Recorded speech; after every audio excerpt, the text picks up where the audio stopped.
June 1942, the Gulf of St. Lawrence, Canada. The night was calm, the sea like glass.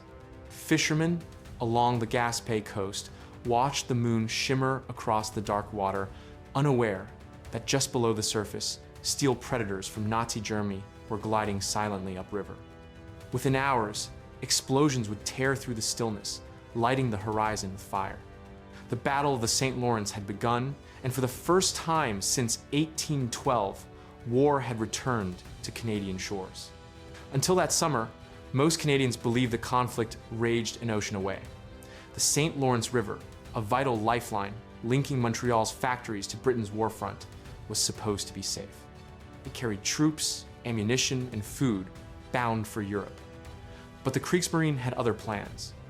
In May 1942, German U-boats slipped past Atlantic patrols and entered the Gulf, intent on crippling Allied supply lines from within Canada's own waters.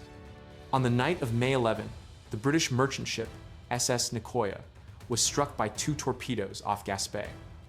Hours later, the Dutch freighter Leto was sent to the bottom. Survivors clung to wreckage as dawn broke over the burning sea. The message was unmistakable: the Atlantic War had come inland. From the cliffs of Quebec to the ports of Newfoundland, panic spread. Villagers heard distant booms echoing across the water. Newspapers printed headlines no one thought possible: enemy U-boats sighted in the St. Lawrence. For Canada, a nation that had sent its sons across oceans to fight for others, the battle was suddenly at its doorstep. The government scrambled to respond, deploying hastily trained naval crews, converted fishing vessels, and small corvettes to patrol a vast and treacherous coastline. What began as a quiet shipping route would soon turn into one of the most surprising and haunting chapters of World War II, a struggle waged not in Europe or the Pacific, but in the heart of North America itself. The St. Lawrence River wasn't just a body of water, it was Canada's jugular vein. Flowing over 1,200 kilometers from the Great Lakes to the Atlantic Ocean, it carried everything that kept the war machine alive: steel, wheat, aluminum, ammunition, and soldiers. Every convoy that passed through its narrow channels represented Canada's lifeline to Britain and Britain's hope for survival against Nazi Germany. By 1942, the Battle of the Atlantic had become the longest, bloodiest campaign of World War II. German U-boats prowled the North Atlantic in wolf packs, hunting Allied ships that ferried vital supplies from North America to Europe. The St. Lawrence offered a shorter, faster, and more sheltered route for ships leaving Montreal and Quebec City to reach the Atlantic convoys. To the Allies, it was a logistical blessing. To the Germans, it was an opportunity. At the outbreak of the war in 1939, Canada's Navy had been small, just 13 ships and fewer than 3,000 personnel. But by 1942, the Royal Canadian Navy, RCN, had expanded into one of the world's largest. However, the rapid growth came at a price. Many crews were inexperienced, the equipment was outdated, and coastal defenses were barely established. The St. Lawrence, with its vast gulfs, unpredictable tides, and countless hiding places, was a submarine captain's dream. The German High Command understood this. The Kriegsmarine's Admiral Karl Dönitz, architect of the U-boat strategy, had already struck fear along America's east coast with Operation Paukenschlag, the Second Happy Time. His submarines sank hundreds of ships within sight of New York and Florida. Encouraged by success, Dönitz ordered a handful of U-boats north into Canadian waters. But Canada's leaders didn't anticipate that the enemy would dare to enter inland waters. Most resources were focused on protecting transatlantic convoys farther east. When the first torpedoes struck in May 1942, the nation was unprepared. The St. Lawrence, once seen as a safe harbor, had become a front line. For the first time, coastal towns saw their night skies flash with explosions. The war was no longer across the ocean. It was now flowing down the same river that had built Canada's future, and it was determined to test the young nation's courage to defend it. The summer of 1942 was unlike any other in Canadian history. What began as whispers of war on distant shores erupted into fear and fire along the quiet coastline of the St. Lawrence. Within weeks of the SS Nicoya and Leto sinkings, German U-boats returned in force, slipping through the dark waters of the Gulf of St. Lawrence like phantoms. Their mission was simple: disrupt, destroy, and demoralize. The first wave of attacks came in July 1942, led by U-132, commanded by Kapitän Lieutenant Ernst Vogelsang. The submarine lay in wait near Anticosti Island, where Allied convoy routes funneled through narrow channels. On the night of July 6, Vogelsang struck torpedoing the merchant ships Dinaric, Hainaut, and Anastasios Pateras from convoy QS-15. Flames lit the horizon, and the glow was visible for miles along the Quebec coast. Survivors clung to debris as the freezing water claimed dozens of lives before dawn. The Canadian Navy rushed to respond, dispatching small escorts like the corvettes HMCS Drummondville and HMCS Vegreville. But the U-boats were elusive. Their captains used the geography of the river to their advantage, diving beneath thermal layers where sonar struggled, hiding in estuaries and resurfacing at night to attack. To them, the St. Lawrence was a hunting ground. To Canadian sailors, it became a nightmare. Through August and September, the attacks escalated. U-517, commanded by Paul Hartwig, emerged as one of the most dangerous. Operating off Gaspé, Hartwig ambushed convoy QS-33 and sank several ships, including the Canadian corvette HMCS Charlottetown. Witnesses from shore recalled watching the explosion from their windows, a fiery bloom on the water as sailors fought for their lives. Only a few were rescued. Fishermen began spotting periscopes near the coast, and rumors spread that German spies were landing in Quebec villages, some even claiming to have seen footprints on lonely beaches. The government imposed strict blackouts, banning lights along the shoreline so submarines couldn't silhouette ships against the coast. Residents of Gaspé, Rimouski, and Matane lived in darkness, their nights interrupted by distant thunder, the sound of torpedoes striking Canadian ships. By autumn, panic had spread inland. Newspapers reported dozens of sinkings. Families wept for sons lost within sight of their homes. And as the enemy grew bolder, the Canadian government faced a grim reality. The St. Lawrence was no longer a safe passage. It was a battlefield. The night of October 14, 1942 began like countless others on the cold waters between North Sydney, Nova Scotia, and Port aux Basques, Newfoundland. The SS Caribou, a civilian ferry operated by the Newfoundland Railway, carried 237 passengers and crew soldiers on leave, mothers with children, and civilians traveling under the dim light of a crescent moon. Escorting the ferry that night was the Canadian minesweeper HMCS Grand Mare, one of the few naval escorts available for the route. The crew aboard Caribou believed they were safe, within Canadian waters a few hours' journey through what was supposed to be protected seas.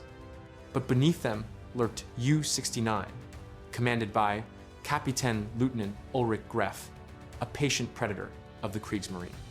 At 3:21 a.m., as most passengers slept, a torpedo slammed into the starboard side of Caribou. The blast ripped through the engine room, sending a column of fire and steel skyward.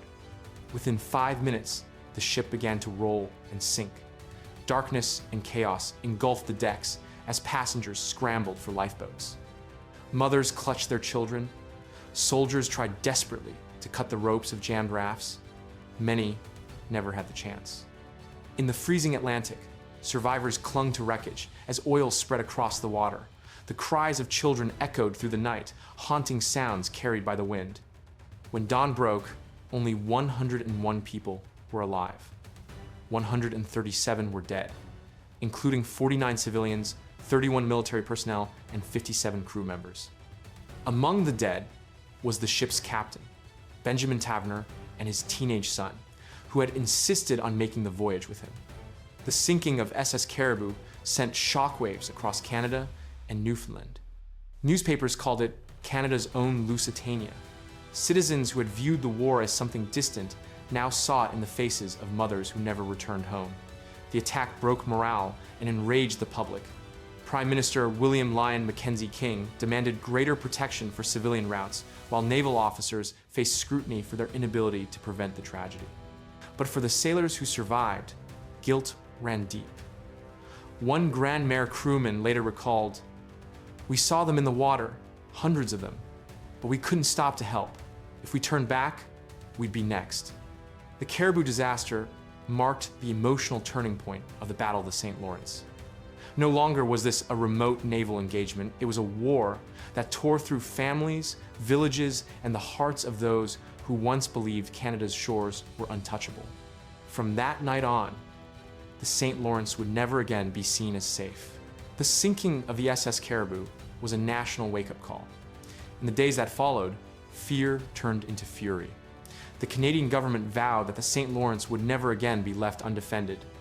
Within weeks, Operation St. Lawrence Shield began an emergency effort to reinforce Canada's eastern waters and drive the U-boats out of the Gulf.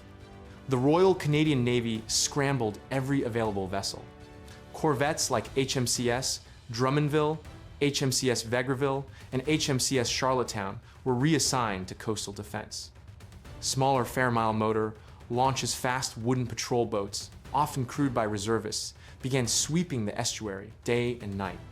Even converted fishing trawlers armed with depth charges and light guns were pressed into service.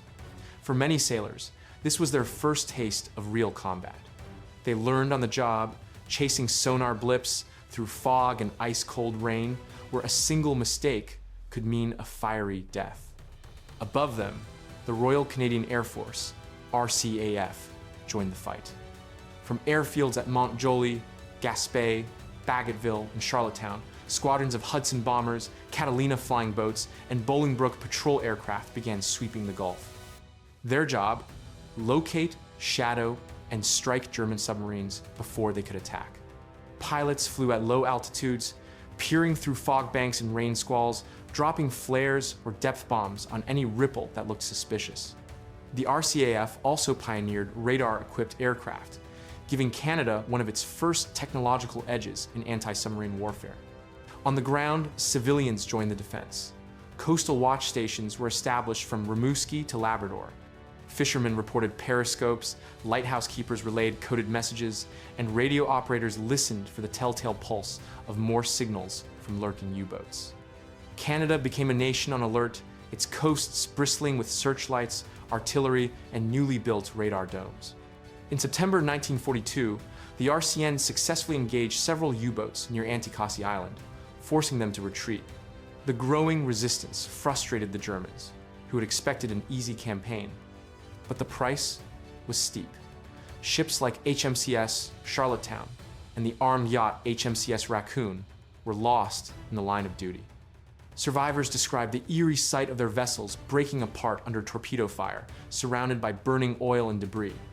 By the end of 1942, the Canadian government took drastic action, closing the St. Lawrence River to all transatlantic shipping. Convoys were rerouted through Halifax and Sydney, keeping enemy submarines farther from inland waters. It was an admission of how dangerous the campaign had become, but also a declaration Canada would fight, adapt, and learn. Through sacrifice and innovation, a new kind of navy was being born, one forged not in distant oceans, but in the cold, gray heart of the St. Lawrence itself. Fighting a submarine in the St. Lawrence was nothing like battling one in the open Atlantic. The ocean was vast and deep, a chessboard of sonar signals and convoy routes. The St. Lawrence, by contrast, was a maze. Its waters twisted between rocky cliffs, islands, sandbars, and narrow channels where ships could neither maneuver nor hide. For both hunter and hunted, it was a deadly trap. Canadian sailors soon discovered that anti-submarine warfare in the river was almost impossible to master. The mixing of salt water from the Atlantic and fresh water from the Great Lakes created unpredictable sonar conditions. Sound waves bent and bounced in strange ways, making it hard to tell if a contact was a U-boat or a school of fish. Even the slightest temperature change could distort readings, a nightmare for sonar operators who were already exhausted and tense. The currents were another enemy. They shifted constantly, pulling convoys off course and scattering escort ships that needed to maintain tight formations. Add to that the dense fog that blanketed the Gulf for days at a time, and the odds were often against the defenders. More than one escort fired its depth charges blindly, guided only by instinct and the faint hum of propellers beneath the surface. The German U-boat captains, however, adapted quickly. Commanders like Paul Hartwig of U-517 and Ernst Vogelsang of U-132 became masters of the river. They used the coastline for cover, running their submarines along the shadow of cliffs or lying motionless on the seabed to evade detection. When night fell, they surfaced to recharge batteries and strike again, often within sight of Canadian towns. Some even slipped into bays to attack ships anchored at rest. In this treacherous environment, the Royal Canadian Navy faced an enormous psychological toll. Sailors stood watch for days without sleep, their nerves stretched to breaking point. The constant fear of torpedoes, invisible, unstoppable, haunted every voyage. Many who survived the campaign later said the tension of sailing through the St. Lawrence was worse than crossing the Atlantic itself. Winter brought new dangers. Ice clogged harbors and froze ships in place, giving U-boats time to regroup. In the spring, melting ice carried debris that confused radar and sonar systems. Every season brought new challenges. Nature itself seemed to conspire with the enemy. By late 1942, the St. Lawrence had earned a grim reputation among Allied crews. It was not just a battleground, it was a labyrinth of death, where the line between hunter and prey blurred. Yet despite the chaos, Canadian sailors refused to yield. With every loss, they learned refining sonar tactics, improving convoy formations, and hardening their resolve. What was once an undefended waterway had become a proving ground, a crucible that would transform Canada's Navy from a fledgling force into a respected maritime power. By early 1943, the storm in the St. Lawrence had begun to calm, at least on the surface. The Canadian Navy's relentless patrols, improved convoy systems, and expanded air coverage had made it harder for German U-boats to operate with impunity. The Royal Canadian Air Force now flew daily missions across the Gulf, while radar-equipped ships prowled the coastlines, ready to strike at any sign of periscopes or radio signals. The Canadian people began to breathe again. Convoys once more moved through the Gulf under heavy escort, and for a moment, it seemed as if the threat had passed. But beneath the calm waters, Germany was preparing a new phase of the war, one that would bring terror back to Canada's doorstep. In 1944, the Kriegsmarine introduced its newest innovation, the U-boat snorkel. This device allowed submarines to run their diesel engines while remaining submerged, drawing air through a retractable tube. It meant that U-boats could stay underwater for days, invisible to radar, deadly in their patience. For Canada's defenders, it was like fighting ghosts. That autumn, the renewed threat became deadly real. German submarines once again slipped into the Gulf of St. Lawrence, using the cover of fog and darkness to avoid detection. Among them was U-1223, under Captain Lieutenant Hans Hilbig, one of the new snorkel-equipped subs. On October 14, 1944, Hilbig launched a torpedo attack off Rimouski, damaging the Canadian corvette HMCS Magog. The blast crippled the ship, killing 3 sailors and shocking the nation the U-boats were back. But the deadliest strike came weeks later. On the night of November 24, 1944, the minesweeper HMCS Shawinigan was escorting the ferry SS Burjo near Port aux Basques, Newfoundland. It was a cold, moonless night, the sea calm and black. As the Burjo neared port, Shawinigan broke off to patrol and vanished. When dawn came, she failed to report in. Hours later, pieces of wreckage washed ashore. A lifebuoy, an oil slick, a single body. The truth emerged. Later, U-1228 or U-1229 had torpedoed Shawinigan, sinking almost instantly. All 91 crewmen were lost. It was one of the worst naval disasters in Canadian home waters, and it marked the final tragedy of the Battle of the St. Lawrence. By the end of 1944, the RCN had grown far stronger, and Allied dominance in the Atlantic was nearly absolute. The U-boats that once prowled Canadian shores were now hunted relentlessly across the ocean. The St. Lawrence grew quiet again, its waters concealing the wrecks of ships and submarines, silent witnesses to the cost of vigilance. The campaign had changed Canada forever. The young nation had faced war not in a foreign land, but in its own backyard, and had stood its ground. From that crucible emerged a hardened navy, a vigilant air force, and a people who understood that peace, once lost, must always be guarded close to home. Amid the chaos, tragedy, and cold steel of the Battle of the St. Lawrence, there were stories of extraordinary courage, quiet acts of heroism that rarely made the headlines, but defined the spirit of a nation under siege. These were not just the stories of admirals and officers, but of ordinary men and women who faced the unthinkable with unshakable resolve. When the SS Caribou went down in the freezing Atlantic, it was sailors like Sergeant Stanley Jenkins, a young Canadian soldier returning from leave, who stayed behind to help women and children into lifeboats until the sea swallowed him whole. Survivors later said they saw him clinging to a piece of wreckage, still shouting instructions as the waves took him under. His name, like so many others, became one of the countless carved into Canada's growing list of wartime dead. Along the Quebec coast, fishermen and lighthouse keepers became the eyes and ears of the Navy. They didn't wear uniforms, but their vigilance saved lives. In Gaspé, families kept lamps covered at night during blackouts while listening for explosions offshore. When ships were hit, local boats raced through oil-slicked water to pull sailors from the wreckage. Many of these rescuers were civilians who had never seen combat, yet they faced the same dangers as those at sea. At Naval Station Gaspé, a young radio operator named Margaret Peggy Holmes worked long nights intercepting distress calls. She was one of hundreds of Canadian women who joined the Women's Royal Canadian Naval Service, known as the Wrens. Their task was exhausting and relentless, decoding German transmissions, logging convoy reports, and maintaining communications while families outside the base worried whether their sons' ships had survived another night. Even after attacks, the will to fight never faded. Survivors often returned to duty within days. Sailors who had watched friends drown signed back onto the next convoy. They joked to hide their fear, telling each other, "You're not a real sailor until you've been torpedoed twice." Beneath the dark humor lay a steely pride. They were defending home waters, not just lines on a map. In towns like Rimouski, Matane, and Port-aux-Basques, church bells rang for the fallen. Children placed flowers by the shore where debris washed up. Families waited for telegrams that never came. Yet through it all, the people of Eastern Canada remained unbroken. Every explosion in the distance, every blacked out night, reminded them that courage isn't just found on the front lines, it's found in the hearts of those who endure. When the last U-boat slipped away in 1944, the St. Lawrence fell silent again.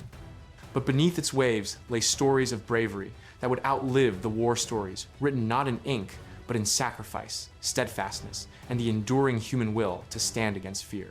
By the time the guns fell silent in 1945, the St. Lawrence River had returned to its familiar stillness. Fishing boats replaced convoys, and the echoes of torpedoes gave way to the call of seabirds.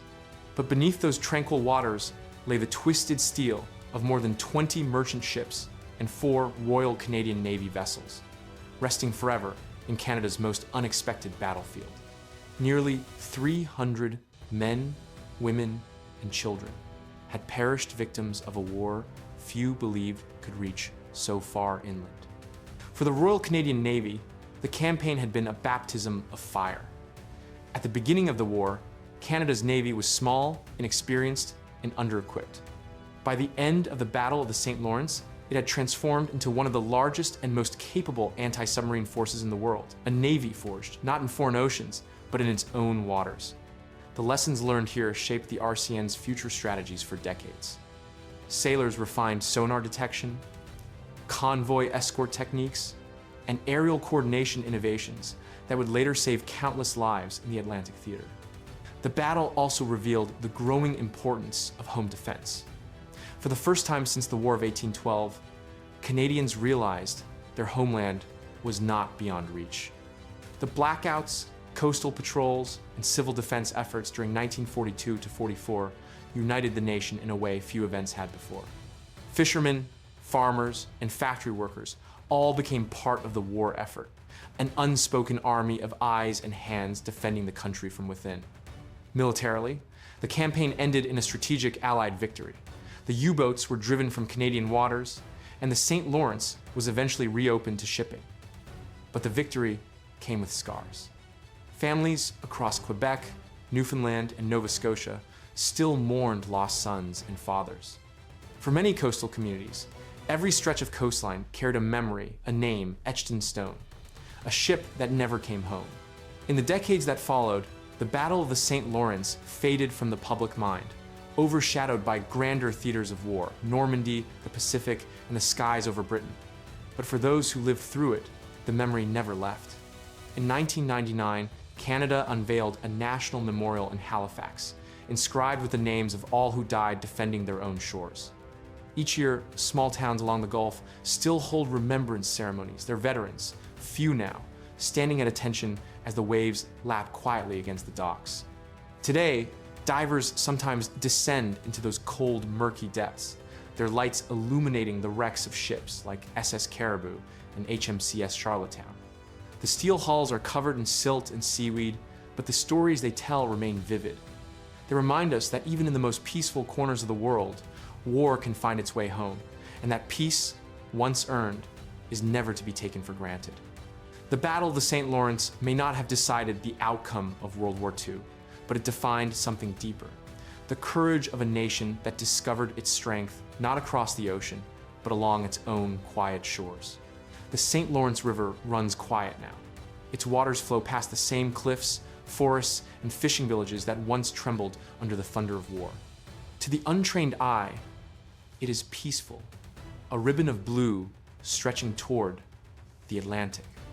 But beneath that calm surface lies history's silence.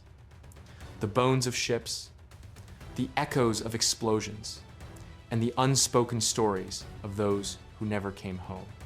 Every mile of this river tells a tale of merchant sailors steering through fog with fear in their hearts, of young Navy crews standing at their posts in the freezing wind, and of families on shore watching distant flashes of fire light up the horizon.